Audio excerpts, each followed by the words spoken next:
Antes de você assistir esse vídeo, eu quero te dar um comunicado. Sou o pastor Daniel Batista, da Igreja Cenáculo da Fé para as Nações, e queria fazer um convite especial para você que está nos assistindo.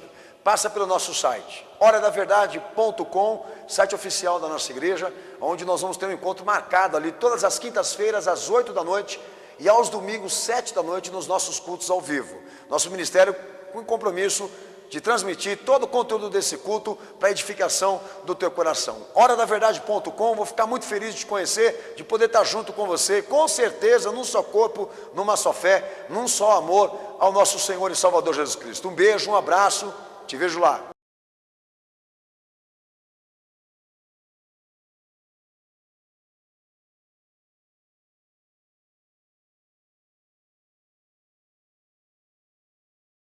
Tito capítulo 3, verso 4, que diz: mas quando apareceu a benignidade de Deus, nosso Salvador, e o seu amor para com os homens, não por obras de justiça que houvéssemos feito, mas segundo a sua misericórdia, ele nos salvou mediante a lavagem da regeneração e da renovação pelo Espírito Santo, que ele derramou ricamente sobre nós, por meio de Jesus Cristo, nosso Salvador, a fim de que, justificados por sua graça, sejamos feitos seus herdeiros segundo a esperança da vida eterna. Fiel é esta palavra, e quero que a proclames com firmeza, para que os que creem em Deus procurem aplicar-se a estas obras. Estas coisas são boas e proveitosas para os homens. Evita as questões tolas, genealogias, contendas, debates acerca sobre a lei, porque são coisas inúteis e vãs. Ao homem faccioso, depois da primeira e segunda admoestação, evita-o, sabendo que este tal está pervertido e vive pecando, e já por si mesmo está condenado. Quem crê nesta palavra dá glória a Deus? Quem crê dá glória a Jesus? Pode se assentar, Deus abençoe todos vocês. Paulo, em Tito 3, ele entra no mérito dos deveres dos fiéis, dos crentes desta fé, e também ao levantar a questão daqueles que são regenerados por Cristo, entra nos últimos versículos ali sobre o mérito da incompatibilidade, que é a apostasia. Amados, o Senhor, ele me deu orientação hoje aqui para falar sobre isso. Eu queria que você prestasse muita atenção, porque eu vou falar versículos que não vou ler, mas somente para dar aqui algumas pontuações importantes. Você que está hoje aqui nesse culto, que a corrupção da igreja chama a tua atenção, que as coisas que estão sendo feitas erradas com o nome de Jesus te escandaliza como eu, perplexa você como também a mim. Preste atenção, nada disso que está acontecendo dentro da igreja, Deus está permitindo à toa. São os sinais do fim, da consumação. E Deus também, eu entendo que a apostasia, que é o que eu vou entrar aqui no mérito, ela também sirva de uma força acolhedora de quem não quer Cristo de verdade. Querendo ou não, é um movimento que é importante no cenário da fé, que ele se movimenta pela permissão de Deus para agregar quem aceita irregularidades. Então, tudo que está acontecendo hoje no cenário do cristianismo, em específico, de certa forma, serve para manifestar, para detonar conceitos, pensamentos que, de repente, poderiam estar encobertos, ocultos. Mas Deus permite para que tudo isso venha à tona e prove a nossa fé, porque, querendo ou não, são influências que estão em exercício e que, de certa forma, podem operar na tua vida se te agradar, ou então fazer o que todo crente deveria fazer: repreender, expulsar e resistir. Então, para mim hoje, de certa forma, as igrejas que não funcionam para Cristo, mas para os homens, a importância delas está nesse significado, de que realmente elas tragam para dentro de si todos aqueles que não prestam para serem crentes, que não teriam nenhuma utilidade hoje para o Evangelho, mas por causa da mística, da hipocrisia, do rito, do formalismo estão lá. Então eu vou começar aqui a tratar com o amado irmão, antes de identificar, né, as razões que levam uma pessoa a esse abismo, infelizmente.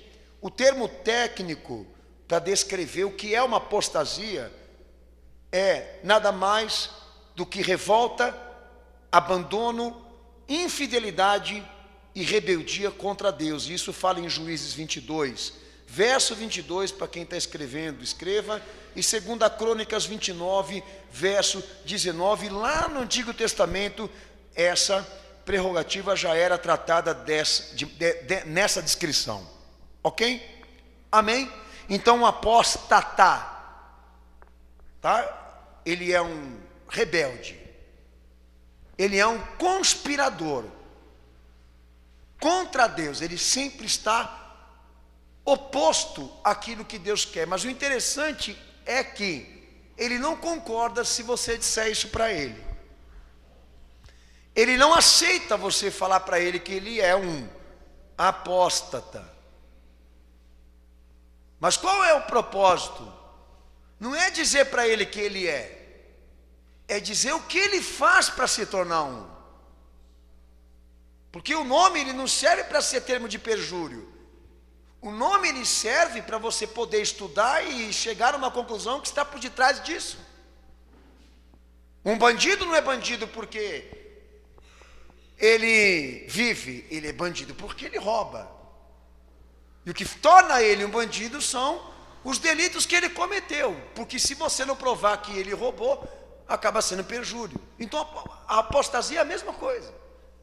Ela só pode ser aplicada com quem tem currículo, com quem na verdade tem características, demonstrações registradas. Então o meu interesse, a Bíblia também, com o mesmo interesse nesse assunto, é trazer exatamente em evidência o que tornaria um homem um rebelde, um revoltado, um infiel. E obviamente isso não pode ser só de nome. Lá em Jó 26, 13, diz que originalmente é instigada por Satanás. Esse movimento é sustentado por ele, o diabo, pois é o primeiro que pecou, segundo a palavra de Deus, e resultará como obra final uma revolta contra a autoridade de Deus, segundo o que os escritos apocalípticos também relatam. Em Mateus 24, 10 ao 12, Apocalipse 11, onde estão as duas testemunhas, Apocalipse 20, verso 7 ao verso 10. Então, como todo mundo pode perceber, o movimento de apostasia, ele surge desde os tempos primitivos, quando Deus teve a intenção de estabelecer uma igreja com Israel, e termina lá nos livros proféticos de Apocalipse, com um movimento já equipado, revolucionário, vamos se dizer assim, bem organizado, que o príncipe dele vai ser o anticristo. Quem lê a Bíblia aqui sabe do que eu estou falando. Já os que não estão muito acostumados em ler, né, podem ter alguma dificuldade do que eu estou falando aqui. Mas a apostasia, ela é nada mais do que um movimento histórico. Surge em Israel, estava perante a cruz quando o Filho de Deus foi crucificado, e vai terminar conspirando, se rebelando, guerreando contra a autoridade de Deus e os mandamentos lá até o final. Isso é muito importante entender, que não se trata de um movimento de infidelidade política, de infidelidade religiosa, mas de um movimento que a gente chama de movimento inteiramente contrário à escatologia. Sabe o que é a escatologia no Evangelho? Os princípios que tratam a restauração que Jesus ele veio trazer, como começou, como vai terminar. Então a apostasia é um movimento que o diabo instalou dentro desse círculo que Deus fala, exatamente para impedir, lutar, guerrear, tentar obstruir o propósito da restauração dos homens, daqueles que querem se entremeter com a salvação de Deus, que agora está assinalada por Jesus Cristo, que é a restauração de todas as coisas, que Ele veio trazer. Então, quando a gente fala apostasia, a gente fala de uma coisa muito ruim. Pior do que a corrupção que está lá fora. Pior do que vocês estão vendo lá na República, lá no Senado, que também é histórico. A corrupção dentro da igreja é uma coisa que Deus repudia tanto, mas tanto que todo versículo que Ele trata, fica claro a demonstração de ódio e de vingança sobre aqueles que estão retardando a sua obra e obstruindo os caminhos que Deus tenta aplicar salvação. Então é óbvio que eu, na minha consciência cristã, nunca na minha vida vou imaginar ser um dia um rebelde. Nunca, não entrei no caminho da fé para me tornar um. Mas eu não posso também, de maneira nenhuma, acreditar que eu estou imune a esse movimento. Porque eu vi pessoas que pregavam, viviam uma fé aparentemente legítima e que foram carregados por isso, vencidos por essa tendência que é contrariar, lutar contra, promover uma revolta contra aquilo que é verdadeiro e procede da palavra de Deus. Então não existe apostasia em outro segmento. O termo só fala de assuntos que estão sendo relacionados, que estão relacionados à igreja. Amém? Escreveu? Registrou? Pontuou? As coisas com a fé são sérias.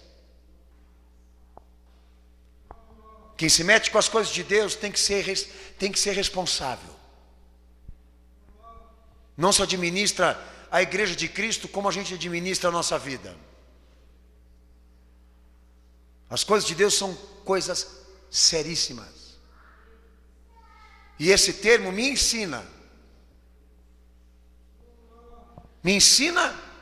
o sentimento de Deus com aqueles que ferem a sua igreja. E lá no texto de 1 Timóteo, capítulo 4, verso 1 ao verso 3, eu disse para vocês que eu não vou ler ainda. 2 Tessalonicenses 2, 3. 2 Pedro 3, 17. A apostasia é um perigo contínuo para toda igreja que quer viver com Cristo. É uma coisa que não tem como a gente impedir. Sempre vai ter um assunto envolvendo esse tipo de coisa. Sempre vai ter alguém trazendo essas características, essas demonstrações, essas manifestações. É algo que não tem como evitar, é inevitável. Tá? E eu disse para você, muitas vezes Deus permite que isso aconteça dentro da igreja para provar aqueles que são na fé. E carregar, levar embora quem nunca ia querer ser crente. Que é o serviço que também faz a apostasia hoje. É levantar R.R. Soares, Macedo, Sônia Ester Fernandes, essas correntes de pensamento neoliberalistas. Levanta todos eles aí. E quem for ouvir esses caras é porque são iguais a eles. Senhor, andam pregando o teu evangelho de maneira errada. Daí diz o Senhor, não importa se é pela vaidade ou se é pela sinceridade, deixa que preguem. Porque faz parte do processo. Se os templos deles enchem, estão prestando um bom serviço para nós. Porque nós não queremos esses caras aqui. A minha oração como pastor é: Senhor, me traga pessoas que queiram ser crentes. Nós trabalhamos com pessoas que estão dispostas a fazerem de tudo por Jesus. E elimina do nosso caminho quem o Senhor já sabe que não é, que não vai ser, que não quer ser. Mas é óbvio que é inevitável. Então entra porque Deus também quer que eles provem a nossa fé. Então é algo inevitável, na tua casa, na tua igreja, de que eles surjam como oposições do que você está querendo viver com Cristo. Batam, rebatam, falem alto, te incriminem, te condenem, te julguem, usem Bíblia contra a Bíblia, que nem o diabo fez com Jesus, citam textos isolados para gerar pretextos errados, aquela coisa toda que a gente já sabe que é manha. É manha de gente corrupta. É ficar exatamente falando de maneira relativista, aleatória, desproporcional ao texto sagrado, para tentar te lubriar, te seduzir a ser como ele. Então, Deus vai deixar entrar no cenáculo da fé muita gente com esse tipo de tendência e vontade incompatível. Basta nós sabermos de que lado nós estamos. Amém? E lá em 1 Timóteo 4,1 diz que a natureza da palavra apostasia é nada mais do que decair da fé. Paulo trata sobre isso. Hebreus 3,12 diz que é desviar-se do Deus vivo. E lá em Mateus 24, 9 e 10 e Lucas 8,13 também nos ensina a palavra de Deus que a apostasia evolui de acordo com o tempo e com a crise. Lembra que o pastor eu falei? Quando chegar lá na frente, no futuro, e eu não sei quanto tempo ainda tem, ela vai estar muito maior do que ela está agora. É um demônio que cresce, tá? Até o tempo em que Deus estabeleceu. Então não tem como a gente acabar com isso. Não tem como a gente matar isso. Vai continuar até o tempo em que Deus estabeleceu. Paulo fala em 2 Tessalonicenses que era importante que a apostasia viesse primeiro antes do que o anticristo. Quem já leu esse texto diz amém aí. Amém ou não? Amém. Acho que é 2 Tessalonicenses, se não me engano. Os irmãos aí, por favor, me ajudem aí, confirma para o pastor aí. Tá? Capítulo 2. Eu só não sei se é primeira ou segunda. Segunda mesmo, né? Amém. Que a cabeça do pastor de vez em quando falha. Daí o apóstolo diz que é primeiro a apostasia, depois o anticristo. Por quê? Porque o anticristo vai usar isso para estabelecer o seu governo. Ele vai pegar a todas as igrejas que foram construídas com princípios que não saem, não foram tirados de Cristo, para estabelecer uma ordem. Isso é fato. O anticristo não pode vir sem antes ter a certeza de que as igrejas estão vencidas, tomadas, confiscadas, a serviço do Estado, do governo e das jurisprudências. Porque ele é a cerejinha do bolinho, sabe? Que o sistema não vai colocar antes que tudo estiver pronto. Então olha só, caramba, eu pensava que eu estava trabalhando pela causa do céu e agora descobri que estou trabalhando pela causa do diabo. É mais ou menos isso.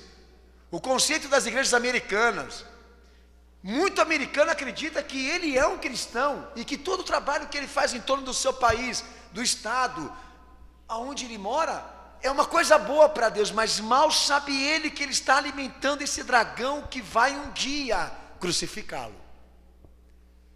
Porque os Estados Unidos hoje é um dos países mais dentro do esquema dessa ordem que está sendo estabelecida, ou seja, eles são, eu digo para você, completamente contra a verdade cristã, mas segue a ideia tradicional de que os Estados Unidos é um país evangelizado. Se fosse, não matava como mata, por poder. Ou você acredita que Deus pega a bandeira de um país e para fazer esse país ter uma ascensão sobre os outros, ele mata para dar vitória para o povo? Deus não tem sangue de inocentes, irmãos. Não joga bomba na cidade de ninguém. O que eu quero dizer é que ele não usa o sistema para ser Deus.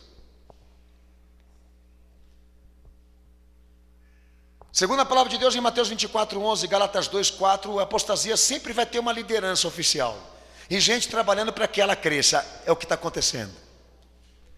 Lá em Gálatas 1, do verso 6 ao verso 8, Paulo diz que todo movimento apóstata tem um evangelho deles, não de Cristo. 2 Timóteo 4, versículo 3 e 4, 2 Pedro 2, verso 1 ao 2, Judas 3 e versículo 4.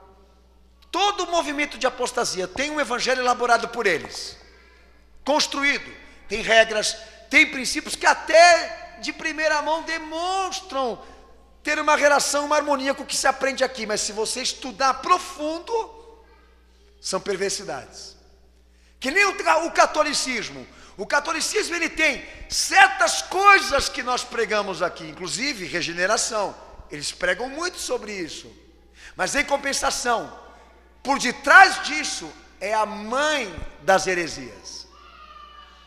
Como tantas e tantas outras igrejas que você vê pregando piedade, justiça, moral, amor, compaixão, mas são tendências heréticas, são igrejas cheias de heresias, pois não falam com contexto, usam somente algumas partículas para introduzir a religiosidade e a perversidade na cabeça do povo.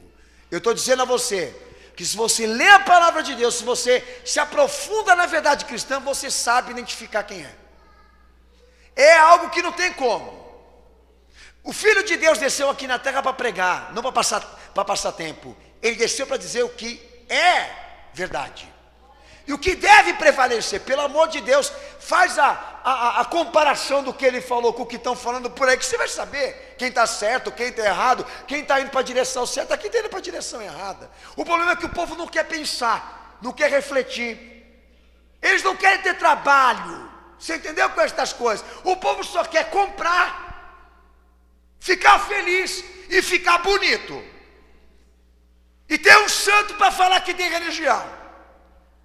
Quem ama a palavra de Deus se aplica às reflexões. Nós não somos pensadores, nem intelectuais, mas amamos a palavra de Deus. Então, se nós lemos, se nós aprendemos a verdade de Cristo, é uma reação natural do Espírito Santo, você vai começar a ver muito defeito, muita tragédia, muita coisa errada. E a melhor coisa a fazer diante disso tudo, que a gente não pode mudar o mundo e nem mudar as pessoas, é mudar o que está dentro de nós.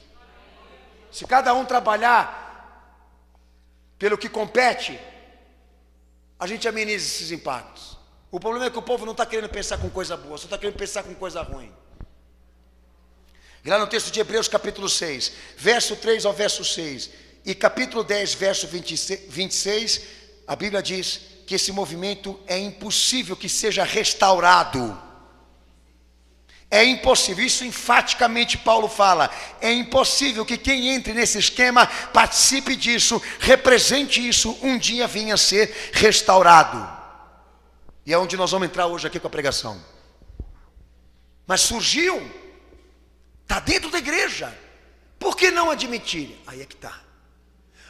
Se ele representa a reversão, a contrariedade, que é a rebeldia, a rebelião, se está nítido que traz essas recomendações, a noção que nós temos que ter sobre isso é o que eu te preguei até agora.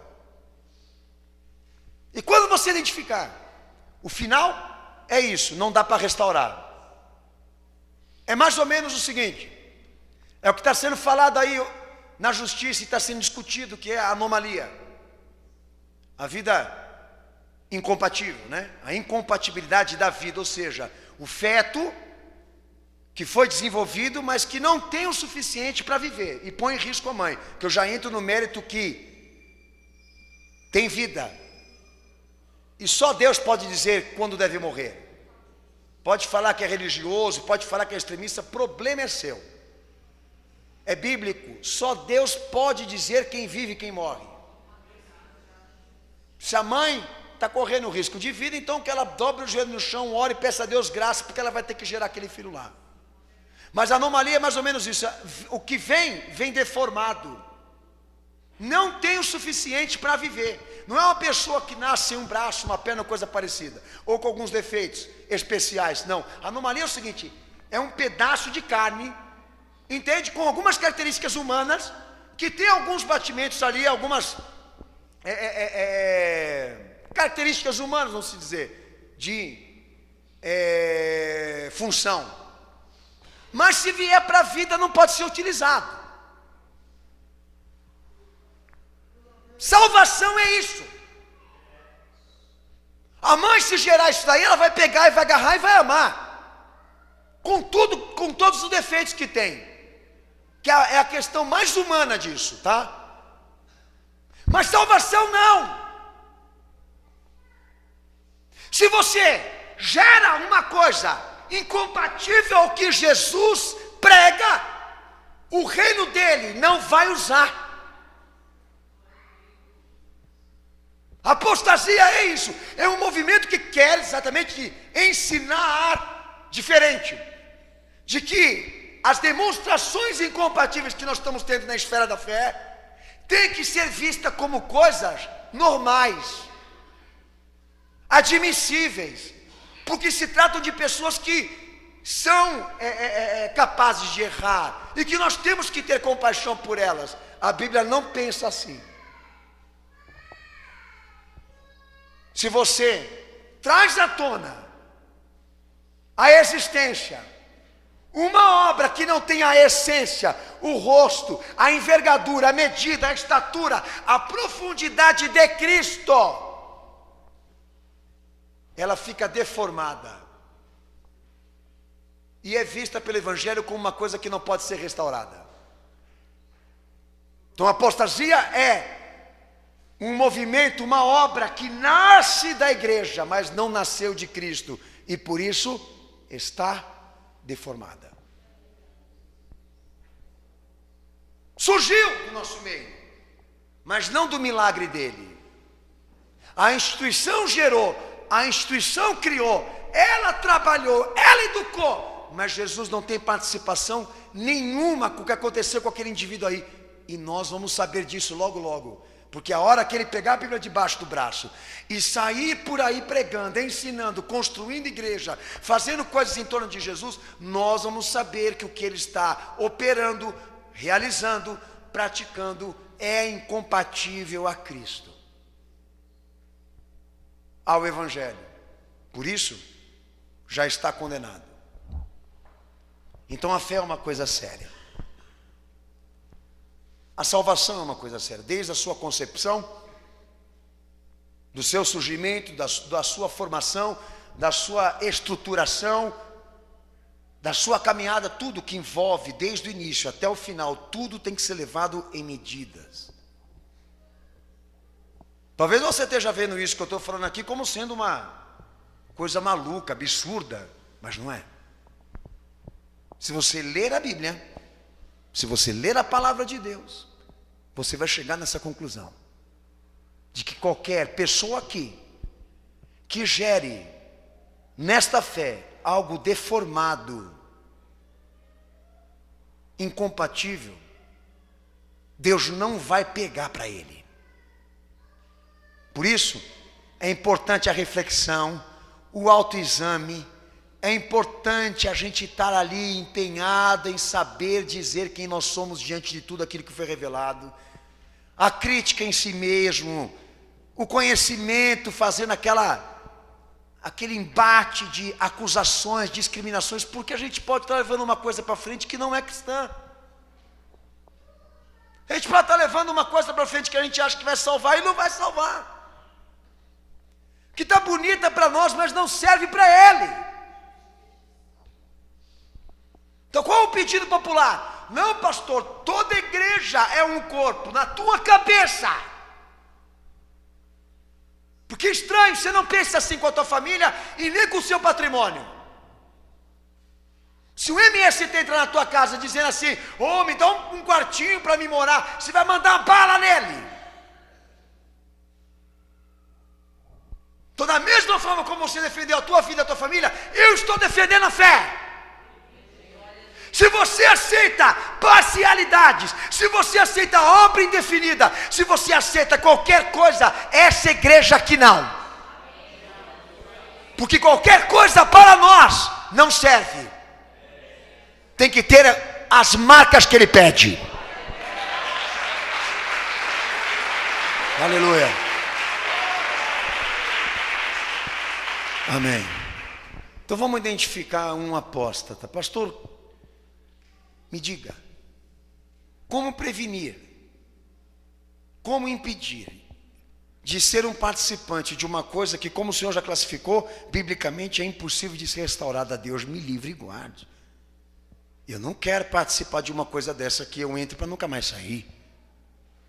Eu quero então entender o que faz um apóstolo, a cabeça, o caráter, a mente dele. Nós estamos construindo isso aqui hoje. E você pode ser um. Ou um que vai odiar, como eu, esse tipo de movimento. Em Mateus 19, 28, irmãos, e a gente começa a falar de coisas importantes aqui, que esse movimento, ele na verdade ignora, sabe? E tenta mudar. Ali no texto de Mateus 19, 28, os irmãos vão ler até, para mim, outro texto depois que eu vou pedir em nome de Jesus. A palavra de Deus deixa claro para nós, irmãos, que a encarnação de Cristo, ou seja, o Filho de Deus encarnado na terra, cumpre um propósito de alterar drasticamente, dramaticamente os padrões da vida de um indivíduo que quer ser crente. Com efeitos que são tão profundos como também permanentes, ou seja, começou e vai ter que ficar até o final. Mas Jesus no homem é uma mudança radical, dramática, sabe por quê? Porque fere muita coisa que a gente também não quer viver. Entendeu? Exige sacrifício. Não é tão fácil assim como estou pensando por aí, não. Então há 4 termos aqui que qualquer igreja que admitir membro vai ter que tratar com ele: novo nascimento, regeneração, ressurreição e renascimento. São termos, verbos de ação que visam se aplicar em você, em mim, que nenhuma igreja pode resistir e impedir isso de acontecer, porque faz parte do quê? Da missão de Cristo, restaurar você, restaurar a mim, estabelecer uma nova ordem de pessoas redimidas, regeneradas, transformadas, convertidas, para separar daquilo que Adão fez, que aí é sociedade. Igreja é isso, é uma obra de milagre de Cristo, dos seus milagres, das suas ações. Eu não vou ficar alterando isso. Se alterar, eu sou um apóstata, certo? Então eu deixo de pregar sobre mudanças radicais e importantes na nossa vida, para ficar dando aula de economia, de sexo, de matrimônio ou coisa parecida. Pensa. Tá? Lê o texto para mim, Mateus 19, 28, pode ler.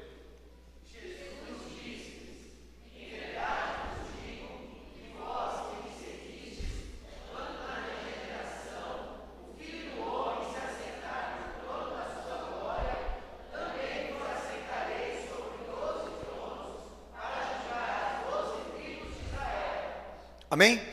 Quem vai desfrutar da salvação que ele trouxe?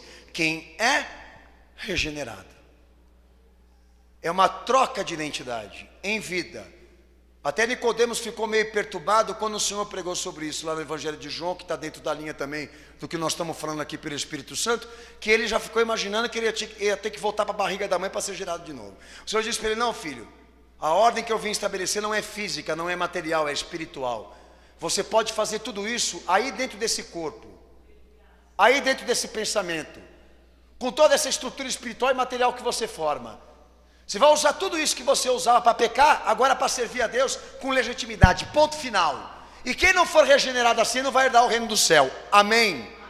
Imagine só Jesus chegar para você na rua e disser: quer me seguir? Quero. Abandona a tua vida para me amar. Não é radical? Não é dramático, irmão? E aí aquela questão: mas até quando eu tenho que fazer isso? Ele diz: até o final. Quando o Senhor insistiu de que a salvação que ele estava representando só poderia ser confirmada na vida do homem numa união eterna, daí começou a haver um monte de cisma entre os discípulos e muitos o abandonaram. Que é natural, eu disse para você, não dá para evitar. Filho, Você vai entrar dentro da igreja e se lá prega o evangelho verdadeiro, você vai sair, você vai ver, que nem eu vejo há anos na minha igreja, muita gente entrar e sair. É um processo que nós não tem como evitar, não tem como. Você pode até pregar e depois ir lá alisar, não adianta. Ele vai ficar sistematizando aquilo na cabeça dele a semana toda e vai falar, mas aquilo que o pastor pregou lá não compensa. Aquilo ali, não sei, sabe, é uma coisa que não me vai trazer glória. Pronto, já mostrou quem ele é. Se você, irmão, quer se intrometer com as coisas de Deus, você não pode ficar muito focado e preocupado no que as pessoas vão pensar e achar. Por isso que o crente tem que estar direcionado a amar o seu Senhor, independentemente das opiniões, das manifestações, daquilo que as pessoas vão decidir. Por quê? Porque o mais importante sempre é Ele. E estas palavras que o Evangelho utiliza para salvar, e entre elas está a regeneração, Tito 3,5, leia para mim. São profundas, permanentes, drásticas, como dramática, a salvação de Cristo na vida de uma pessoa que quer ser crente. Tito 3,5. Pode ler.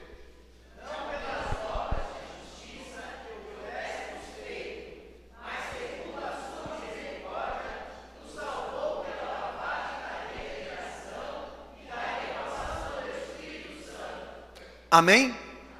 Então Jesus morreu na cruz, ele se deu por nós para atingir esse objetivo, que a apostasia rejeita, de que o plano da salvação de Deus só pode ser concluído com quem quer mudar radicalmente. A primeira coisa que um apóstata hoje não admitiria executar e concluir. Resistiria de todas as formas. Que o Filho de Deus tenha se encarnado aqui na terra exatamente para esse objetivo, de fazer com que ele seja uma pessoa diferente que agrade a Deus. Ponto. Porque o que acontece? Bom, se o objetivo central do Evangelho é esse, então quer dizer que a minha realização também tem que ser esta. Então não está no plano a obra material, está no plano a obra espiritual. A material são ramos, ou seja, vão ser abençoados por causa dessa coisa mais importante.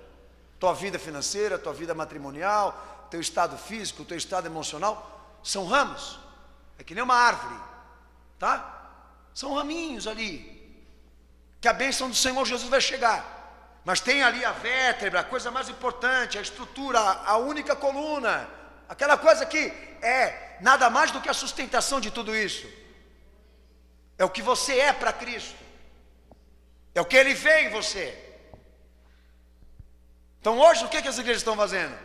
Por isso a apostasia, elas estão pegando a coisa mais importante, largando de lado, para deixar as pessoas a ideia de que Jesus desceu aqui na terra para fazer elas se realizarem aqui no estado material, serem felizes, conquistarem, vencerem o plano material, ou seja, realizar os seus sonhos. O Evangelho diz, não. Daí o meu Senhor fala, o homem pode ganhar o mundo todo, mas se ele não tem a salvação da sua alma, ele perdeu. Não, a coisa mais importante é que ele se salve. Daí segue o texto de João 3, verso 3 ao 7, 1 João 1, 29, 1 João 3, 9, 1 João 4, 7, olha quanto versículo. 1 João 5, 1, 4, 18, 1 Pedro 1, 3, versículo 23, Romanos 12, 2 Coríntios 4, 16, Colossenses 3, 10, Tiago 1, 18, Colossenses 2, 13, é um monte de texto na Bíblia toda que diz o seguinte, nossa, essa igreja que tinha lá atrás, que Jesus levantou, ela era preocupada mesmo com as almas, não? De realmente mostrar, ou pregar, ensinar as pessoas de que Jesus é um plano para ser vivido por quem quer mudar, por quem quer ser crente. não é espiritismo, não é religião, não é psicologia, é o plano de Deus da mudança radical da minha vida. É o plano de Deus para que eu nasça de novo. É o plano de Deus para que surja uma mulher e um homem que agrade a Deus. Das trevas para a luz do Senhor.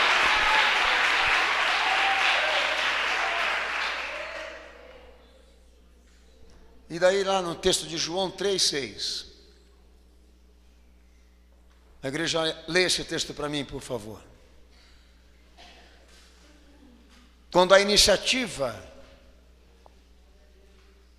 de Deus realmente fazer, transformar alguém, for aplicada, que seja no contexto dessa pessoa. Leia o texto aí, pastor, por favor.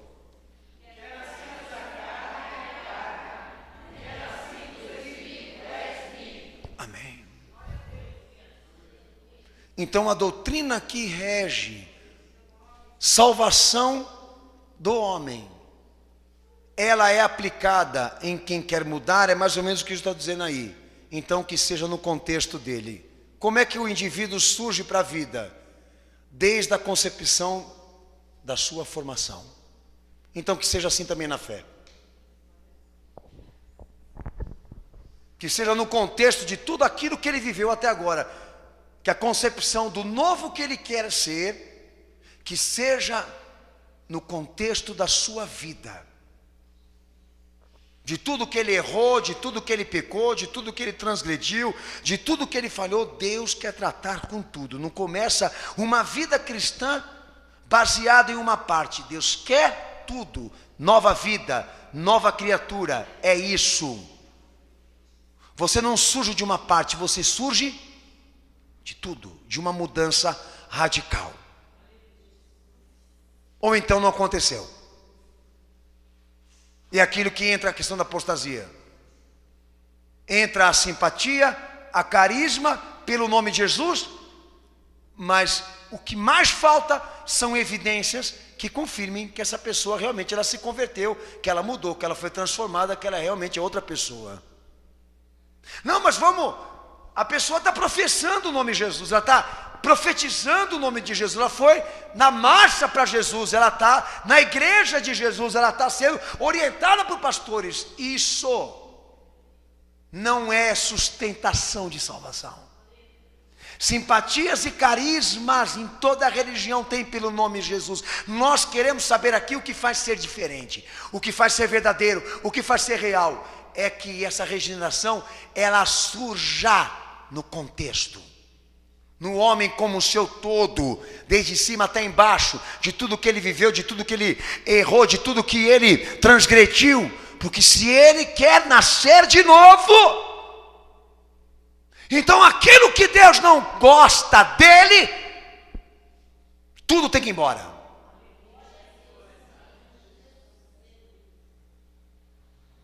Vinho novo não se põe em odre velho.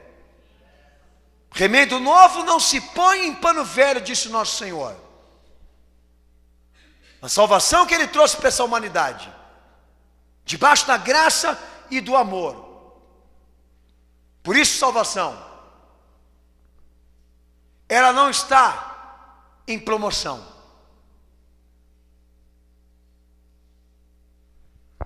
Se você realmente quer alcançar de Cristo a sua salvação, então esteja pronto, aberto, entregue para mudar tudo. Pois o homem que se corrompia, Deus não quer que se corrompa mais. E quem não nascer de novo não vai herdar o reino do céu. Não basta dizer que é ser humano, é necessário dizer que é nascido de Deus. Não do sangue, não do homem, como diz João 1,18, mas do poder de Deus. Porque esta é a salvação que Jesus ele veio nos trazer. Então lá em João 1,13 diz que a iniciativa é atribuída a Deus de querer dar a nós a regeneração. E o novo nascimento É um milagre sobrenatural. Em João 3, verso 3 ao verso 7, Jesus também prega isso. Porque é uma operação realizada pelo Espírito Santo de Deus. Nada acontece por esforços humanos, nada acontece por aplicações de gestão. Tudo é pelo poder de Deus, de acordo com a fé. Deus administra, Deus opera, Deus trabalha. Mas olha como que é importante a aceitação. Entender que nós estamos aqui como miseráveis pecadores, que Jesus veio por intermédio do seu ofício, da sua obra, restaurar toda esta ordem, para um dia buscá-la e colocá-la no seu celeiro e no seu reino. Que aquele que está aqui agora, debaixo da graça, entenda que lá no céu nenhum pecado entra. Então tudo aquilo que Deus discrimina e não aceita tem que ser tirado de nós e arrancado de nós, segundo a ordem que Ele criou e o evangelho que Ele pregou. A operação do Espírito Santo lá em João 16, o meu Senhor diz, é convencer o homem do pecado, da justiça e do juízo. Do pecado porque não crê em mim, da justiça que vou para o meu Pai que está no céu, e do juízo porque o príncipe deste mundo já está julgado. Sabe o que o meu Senhor disse? Que a ação do Espírito Santo na igreja não é deixar gente caída no chão, rindo no chão, indo para o céu e para o inferno 1000 vezes. É convencê-lo de que ele precisa mudar, de que Jesus é seu Senhor e seu Salvador, e ele veio para fazê-lo mudar. Que a esperança é Cristo, que a esperança é Jesus.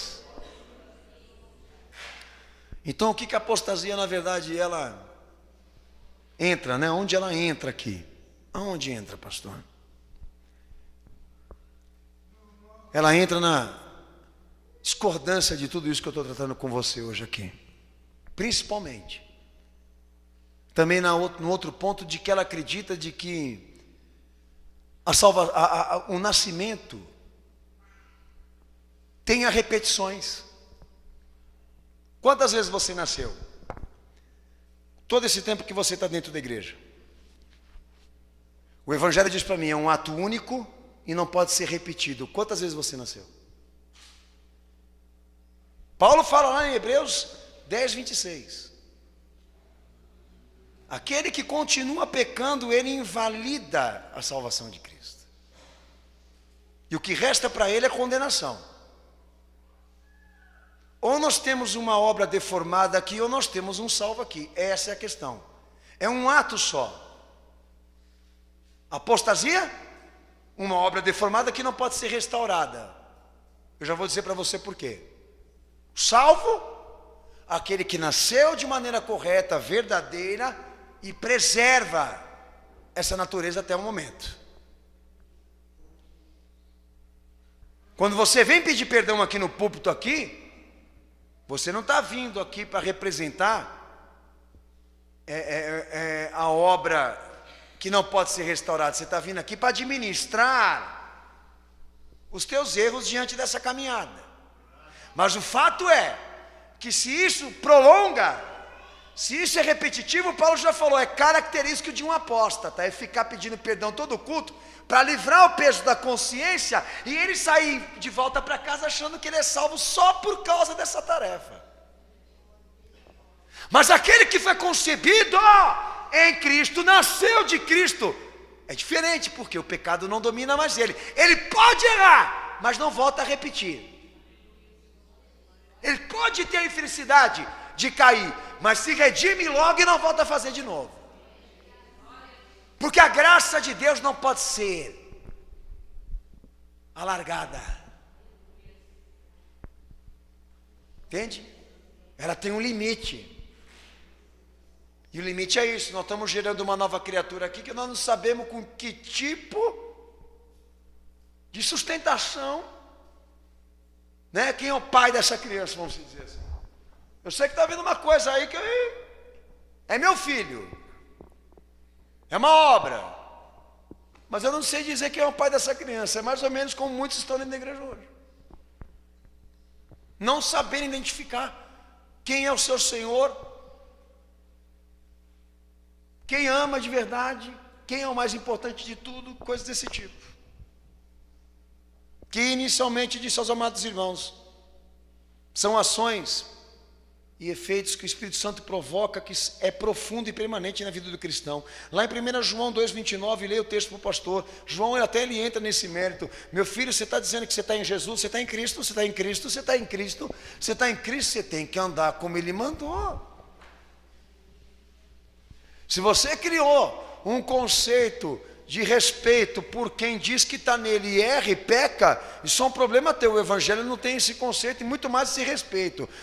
Já manda chamar de filho de diabo, do diabo, todos aqueles que contrariam a versão, o tipo verdadeiro. Lê o texto para o pastor aí, Cenáculo. Lê bem alto aí, meu irmão. Amém. Isso, não fica com medo de ler não, que é mais ou menos isso aí. Se você ler 1 João 3,9, 4,7, 1 João 5,1, 1 João também 5, versículo 4, 5, versículo 18, você vai ver João entrando exatamente no quê? No procedimento, no critério de dizer exatamente quem é crente, quem é nascido, quem é regenerado e quem é apóstata. Quem é um apóstata aí? Aquele que se rebelou, aquele que se desviou, aquele que contradiz, aquele que é incompatível. A palavra de Deus ela é enfática. Que o novo nascimento, quem nasceu de novo, tá? Não tem problemas com formação. Mas quem nasceu errado, não tem como recuperar. É mais ou menos isso daí. Eu já vou falar já o que nós temos que fazer com quem não dá para recuperar, biblicamente. Mas só queria que a igreja tivesse essa noção. Poxa, eu estou na igreja há 20 anos, aquela coisa toda. Sou pastor, sou líder, sou isso, fiz isso, realizei isso. Não entra nesse mérito. O que vai ser julgado é isso. Se tudo aquilo que você vem vivendo em Cristo é legítimo, é verdadeiro, é bíblico, corresponde ao que Ele pediu. Eu não tenho essa autoridade, e ninguém aqui também tem. Eu acho que isso é um exercício mais pessoal, mais íntimo, para chegar nessa conclusão se você é um salvo ou não. Porque você é a pessoa mais indicada em dizer o que você é. Não eu por você, nem você por mim. Como eu disse aos irmãos, não use a palavra apóstata como um termo só pejorativo. Quando for usar, diga o porquê que essa pessoa é. Porque você vai ter muita coisa para falar dela, antes de chamá-la disso. É isso que a Bíblia quer. Porque uma coisa normal nascida de Cristo traz resultados de prática de retidão e não de pecado, de um amor mútuo, de uma crença por Jesus, sendo Ele Cristo e Salvador da sua vida, da vitória que veio para o mundo. Então o crente, segundo as Escrituras Sagradas, ele é muito perceptível, visível, real, fácil de se ver quando você convive com ele. Um apóstata, a mesma coisa.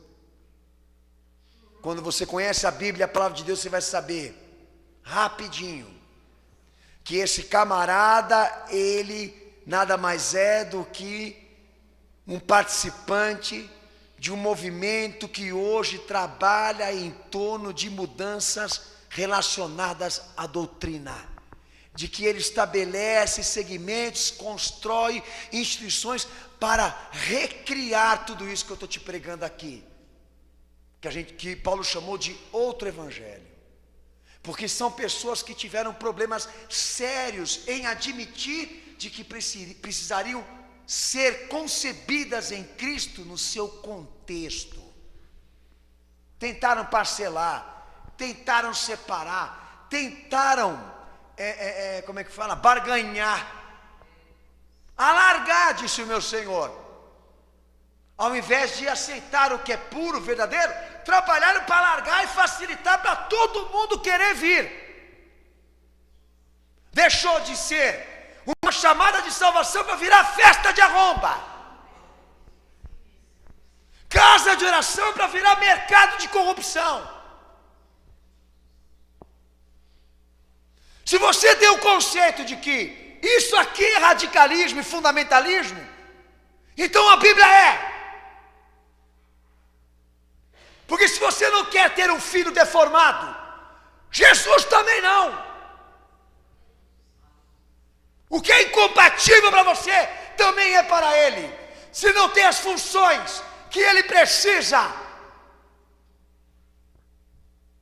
por que ele vai ser obrigado a receber por filho aquilo que é bastardo?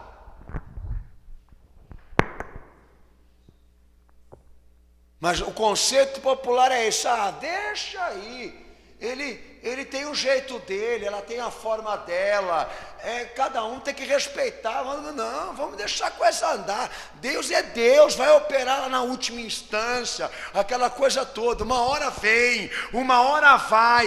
E a Bíblia não está tratando nada sobre salvação, né? Nada desse jeito, dessa forma, com a barriga. Está dizendo o seguinte: você, para dizer que você é salvo, você tem que provar que você nasceu. Pois o teu nascimento em Cristo surge da ideia de que você precisa mudar em contexto.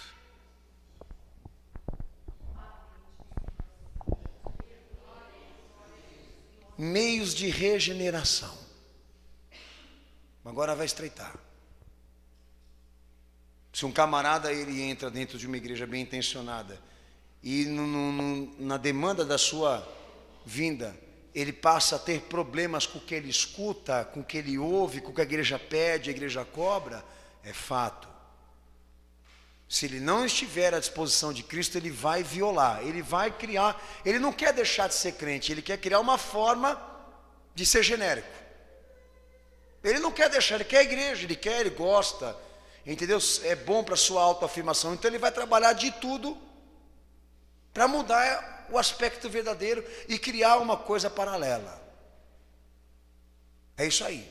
Ele não vai entregar as pontas, ele está disposto a ir até o final, para provar para Deus que tem como você ser um salvo em Cristo, mas diferente, de um estilo mais moderno, uma coisa mais top para o mundo atual. O Evangelho diz: filho é filho, você sabe, filho é filho. Amanhã chega um cara lá na porta da minha casa e fala: esse aqui é teu filho, e aquela lá é a mãe dele. O que eu vou fazer? Vou fazer um exame para ver se ele é filho mesmo. Ou você vai pegar ele: vem cá, lindinho do papai, entendeu? E vem aquele filho que você não sabe se é teu, para ir lá na tua despensa e comer tudo que você comprou. E eu sei, porque você é daqueles caras que come e vai ficar louco da vida. Nossa, esse moleque entrou aqui em casa, já está comendo tudo que nós compramos aqui. Você só vai aceitar se ele for teu filho. Então para de ser sem vergonha e safado. O que você não quer para você, Deus não quer para ele. É filho, vamos então fazer exame aí se a genética é igual. Tá? Vamos ver mesmo se é filho. Abre o texto da palavra de Deus em 1 Pedro 3:21. Primeiro meio de regeneração. Dentro da iniciativa de Deus por Jesus Cristo, do milagre sobrenatural, da operação do Espírito Santo, do que é decisivo e não tem repetições. Um ato único inicialmente provoca efeitos que são profundos e permanentes. Primeiro meio de regeneração. Fala aí, cenáculo, em voz alta. Isso, pode ler em voz alta, irmão.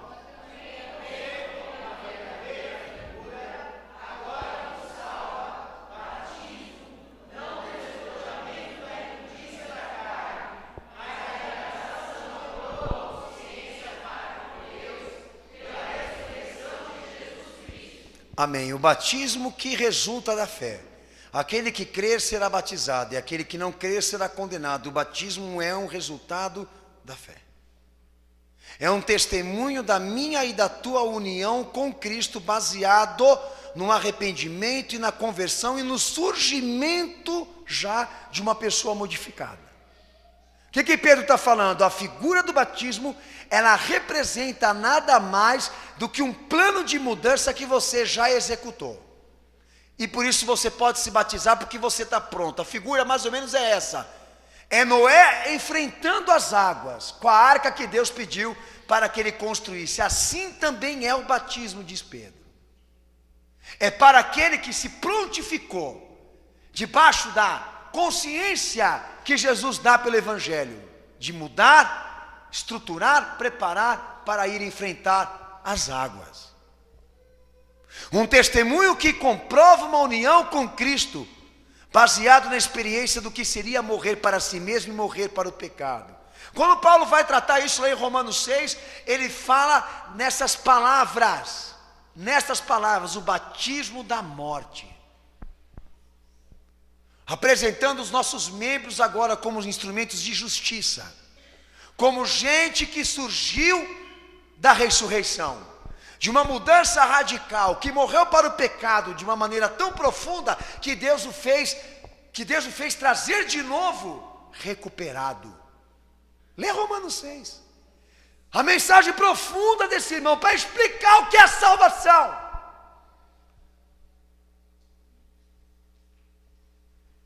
E as consequências que podem vir para mim e para você se recusarmos isso.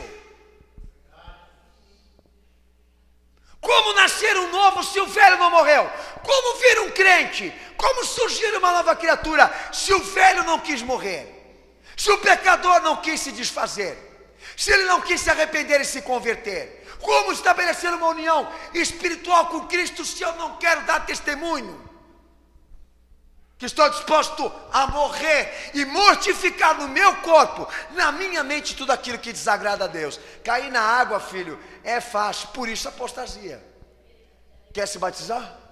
Bem, quer se batizar? Põe a tanguinha, põe o maiô e tem um topo-água para você, caso queira um batismo de emoção.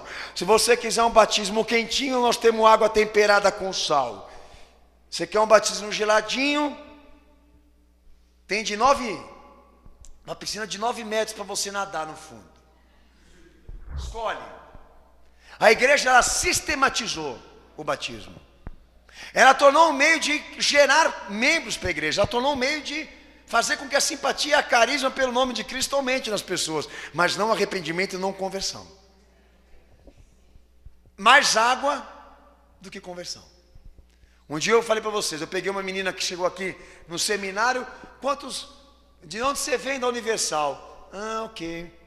E pregando e falando, ela levantou a mãozinha dela, depois disso não veio mais.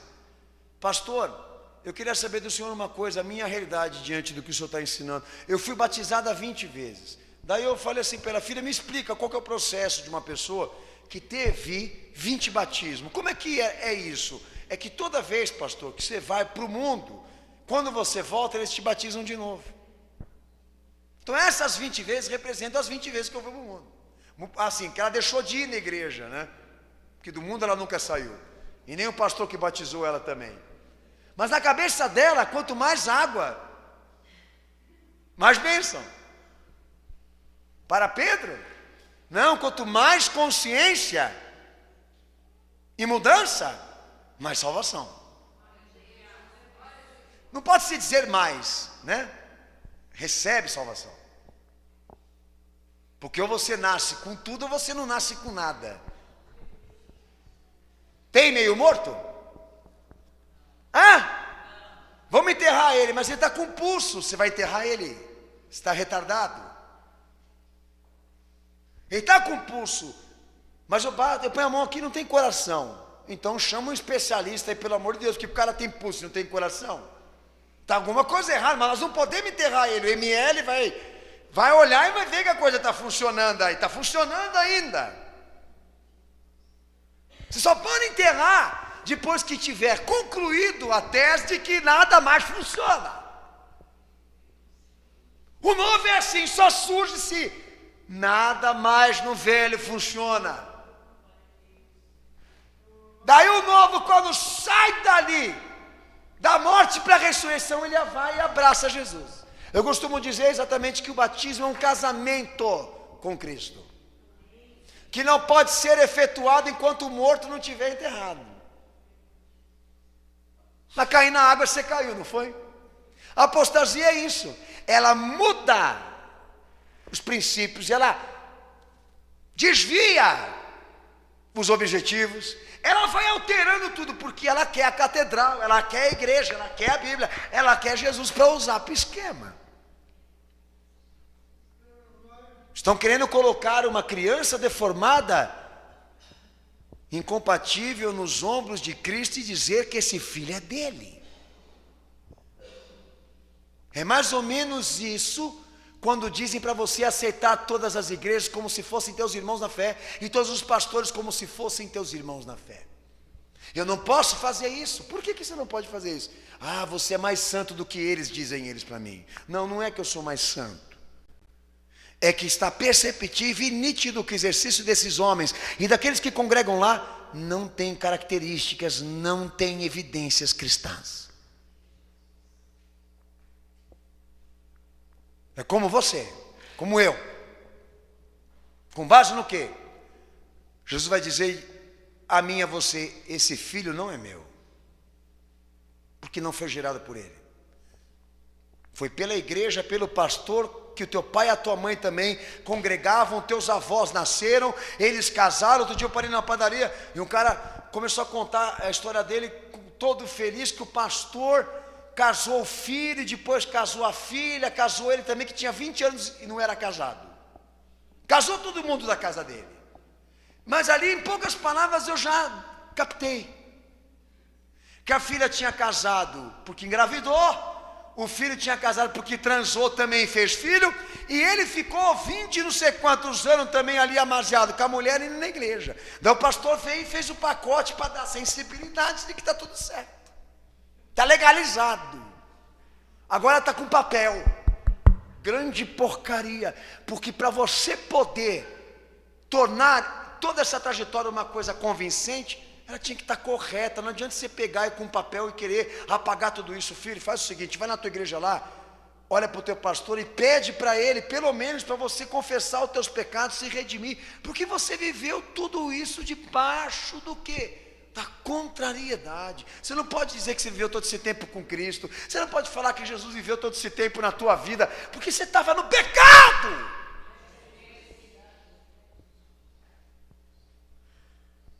Então a melhor coisa agora, aí sim, o aborto, presta questão, seria importante.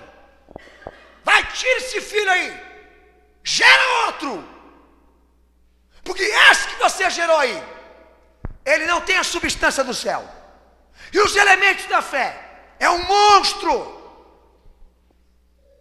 que quando ele vier para fora, vai virar pastor, vai fazer a igreja, vai fazer um retalho, uma revolução de discordâncias com as coisas de Cristo, que são sagradas.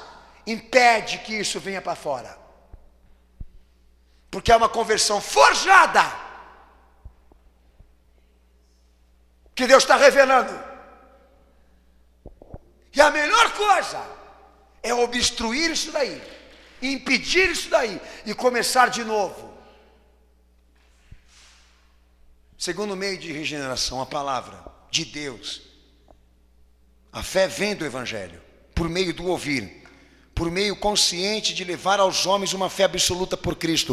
1 Pedro 1,23, leia esse texto para o pastor. Estou terminando, cenáculo. É o último texto que o pastor eu vou ler. 1 Pedro, capítulo 1, versículo 23, pode ler para o pastor. Pode ler.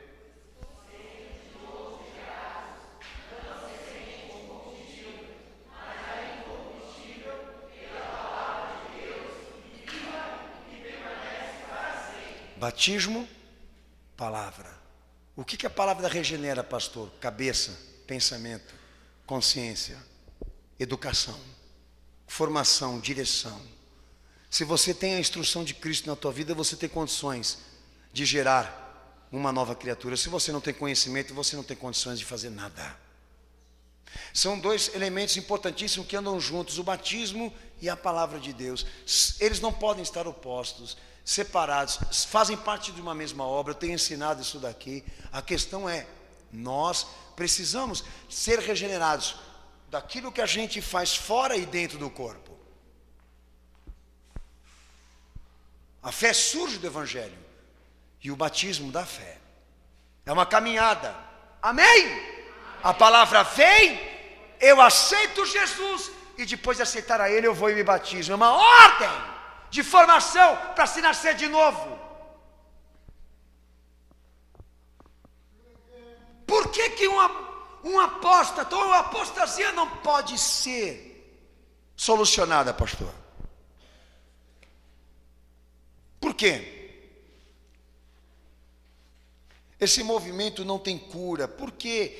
Esse movimento, Paulo até, eu disse aos amados irmãos que deu esse sentimento, né, que é impossível a sua restauração. É simples, não é porque Deus não pode pegar aquela obra, jogar ela, matar ela para começar uma nova na vida de inconsequentes. Não, é porque toda vez que você for entrar no mérito com quem é evangélico, de que o que ele faz, o que ele vive não é compatível, ele vai jogar na tua cara um monte de coisa e não vai aceitar começar do zero. Se chegarem presbíteros, diáconos, pastores aqui no Cenáculo da Fé, qual o procedimento nosso com eles? Que eles começam como membros, para depois lá na frente a gente realmente decidir se ele está pronto para o ofício. Qual pastor, qual presbítero de outro ministério vai aceitar isso? Porque eles contam vida cristã com o tempo deles da igreja, com o tempo de geração que a igreja. Se for com o tempo de geração que a igreja, eu nasci dentro de uma. Bati teu recorde. Minha mãe pariu dentro da igreja. E quem fez a obstrução lá do canal lá foi o pastor. Nasci assim, aleluia, cué. Bati o teu recorde. Mas só fui me converter aos 18. É isso que você tem que separar. De igreja você tem muito tempo, mas nós não estamos entrando nesse mérito. O que vale para mim e para você é se você nasceu, e desse tempo que você nasceu, se você preservou, cuidou para que isso não morresse. Por que a apostasia não dá para restaurar? Porque você vai chegar para aquele homem formado espiritualmente e dizer para ele que ele tem que voltar a estaca zero e começar tudo de novo, porque tudo que ele formou e construiu foi baseado na fraude, na vaidade. Tudo que ele construiu em torno de Cristo foi para ele, não para Jesus. Olha, quem já teve experiências assim? Levanta a mão aqui, de ir tentar falar, orientar do que você escuta aqui para quem é evangélico e fazer comparações. Como eles trataram vocês? Mal. Eles olham com um olhar assim, ó, de chama, de fogo, os olhos do capeta. Regalona, mostra os dentes. Você pode falar tudo que está errado ali, ele vai deixar de falar o que está errado para querer levar para o lado pessoal e dizer que você está perseguindo ele, que você odeia ele, que você está querendo ser mais santo do que ele. E como é uma coisa inevitável, eu já trabalhei bastante dentro da igreja esse tipo de coisa, com pessoas que queriam que o ministério aceitasse a coisa errada. Eu falei, ó, filho, não dá para aceitar. Nenhum deles se reconciliaram. Todos que se rebelaram, a igreja sabe aqui, fala amém. Amém. Todos que se rebelaram, 99,9% daqueles que se rebelam não reconhecem, não aceitam, saíram daqui e foram para outra igreja. Foram ser pastor, montaram lá a barraca, já criaram lá um esquema também, e olha, na liga para a gente e fala que estão abençoados, que estão na nossa frente. E ainda fico fazendo comparação com os irmãos aqui, que não prospera, que nisso e naquilo, e não sei o que, e não sei o que lá. Os camaradas são pegajosos, são audaciosos. É mais ou menos que nem Saul. Ô Saul, por que você trouxe aquilo que Deus mandou você deixar lá? tudo isso eu trouxe para a glória de Deus. Eles adoram transformar trevas em luz, coisa errada em coisa certa. Parece que é uma tendência, né? Que ela é teimosa. Deus me livre de ter criado um monstro na minha vida, ao invés de um crente, cujo tendências, esforços, dedicações e serviços estão voltados exatamente para transtornar, modificar, alterar o que Jesus ensinou. Deus me livre que eu esteja nessa situação, porque eu sei que nenhum de vocês aqui vão conseguir me curar, me ajudar, não tem remédio. Só a morte pode solucionar. Mata. Mas eu, por não querer matar a minha história de 40 anos, foi que nem o caso do meu pai. Quando Deus me deu um recado de disciplina para ele, eu sou um homem íntegro, um homem perfeito, um pastor, um pai de família perfeito. Ok. Então, quando você admoestar o homem faccioso 1, 2 vezes e ele não te atender, sai fora. Porque o tal já está condenado. Porque se trata de um segmento que não tem restauração. E eles sempre vão achar que estão certos. E nunca vão se dar a reflexão. Nunca vão se abrir para se humilhar, reconhecer o que fizeram de errado. Por isso, a importância hoje nesse culto, de você saber dizer, se o que está aí dentro de você, realmente nasceu de verdade em Cristo. Porque se não nasceu, logo, essas motivações, essas tendências perversas que foram tratadas hoje aqui, vão estar sendo vistas em você. Só há uma esperança de quem está pervertido hoje aqui na natureza da sua fé. De que você reconheça isso e comece de novo. Mas o Senhor não falou que não dá para repetir? Pois é. Por isso que você vai ter que começar de novo. Sabe que nem dia de nascimento? É isso. É a data do teu aniversário, vai ser hoje aqui. Estou jogando para trás todos esses embrolhos que eu vivi no cristianismo, esses cai e levanta, cai e levanta, cai e levanta. Estou jogando tudo para trás agora, me arrependendo com Cristo para começar uma vida com Ele de verdade. Depois, se lá na frente você voltar a cair de novo, daí você vai lembrar do que eu te falei. Que você não tem jeito. Porque a tua afinidade é o pecado. Eu não creio em predestinado, eu não creio em escolhido, para mim todos são. Mas nesse reino aqui, só prevalece quem no profundo quer Jesus, amar Jesus com todas as forças. Não adianta. Então saiba dizer o que você é. O que está dentro de você? Quem é você? Quem te gerou? Quem é, na verdade, o autor de tudo que aconteceu com você? Na fé. Você tem que saber dizer isso hoje aqui. Como eu também. Agora, nesse exato momento, posso te dizer. Sei quem é meu pai. A minha mãe. A minha família. Sei aonde nasci e aonde eu quero morrer. Sei aonde quero viver eternamente. Sei muito bem em que parte do caminho eu estou agora. Eu falo por mim. Fale por você. Abaixa tua cabeça e fecha teus olhos.